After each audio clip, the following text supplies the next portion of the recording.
નજર કરીએ તો વિંછિયામાં પોલીસ પર પથ્થરમારો કરનારા 58 આરોપીઓની ધરપકડ કરાઈ છે। તમામ આરોપીઓને કોર્ટમાં લઈ જવામાં આવ્યા છે। ચુસ્ત પોલીસ બંદોબસ્ત સાથે આરોપીઓને કોર્ટમાં લઈ જવાયા। હત્યાના આરોપીઓનું સરઘસ ન કાઢતા પથ્થરમારો કર્યો હતો। લેન્ડ ગ્રેબિંગ સામે અવાજ ઉઠાવનાર ઘનશ્યામ રાજપરાની હત્યા થઈ હતી। હત્યા કેસના 6 આરોપીઓ ઝડપાઈ ચૂક્યા છે।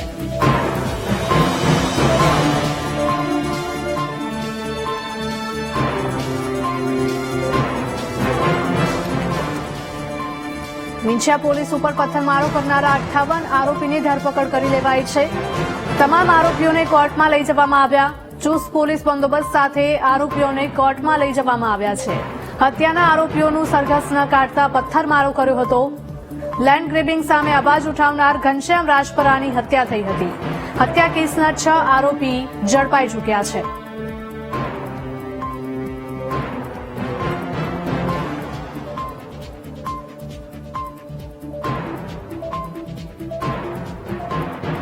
વિંછિયામાં પોલીસ પર પથ્થરમારો કરનારા 58 આરોપીની ધરપકડ કરાઈ છે। તમામ આરોપીઓને કોર્ટમાં લઈ જવામાં આવ્યા છે। ચુસ્ત પોલીસ બંદોબસ્ત સાથે આરોપીઓને કોર્ટમાં લઈ જવામાં આવ્યા છે।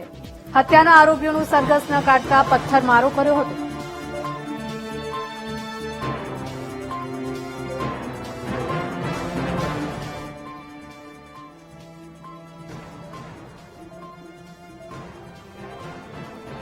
વિંછિયા પોલીસ પર પથ્થરમારો કરનાર મુખ્ય આરોપી મુકેશ રાજપરાની ધરપકડ કરાઈ છે। કોળી સમાજનો આગેવાન છે મુકેશ રાજપરા। અન્ય ફરાર આરોપીઓની પોલીસ શોધખોળ કરી રહી છે। જસદણ પીઆઈ તપન જાની બન્યા છે ફરિયાદી। 58 આરોપીઓ પથ્થરમારાના કેસમાં પકડાઈ ચૂક્યા છે। હવે તમામને કોર્ટમાં રજૂ કરવામાં આવશે અને કોર્ટ દ્વારા ચુકાદો સંભળાવવામાં આવશે।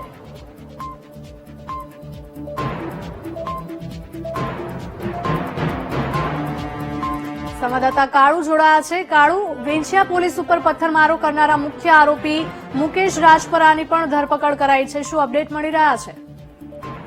જે ગઈકાલે મુકેશ રાજપરાની ધરપકડ કરવામાં આવી હતી, આજે તેમના વિરુદ્ધ ગુનો નોંધવામાં આવ્યો છે અને તે સિવાય અન્ય 84 લોકો વિરુદ્ધ પણ ફરિયાદ નોંધવામાં આવી છે અને અન્ય મહિલાઓ અને પુરુષ જે ઘણા મોટી સંખ્યામાં હતા આ પથ્થરમારો કરવામાં, તેમની પણ પોલીસ દ્વારા શોધખોળ કરવામાં આવી છે અને આજે 84 માંથી 58 લોકોની પોલીસે ધરપકડ કરી છે। તેમને પોલીસ દ્વારા જસદણ કોર્ટમાં લઈ જવામાં આવ્યા છે અને જે તપન જાની જે જસદણ પીઆઈ કે ફરિયાદી બન્યા છે।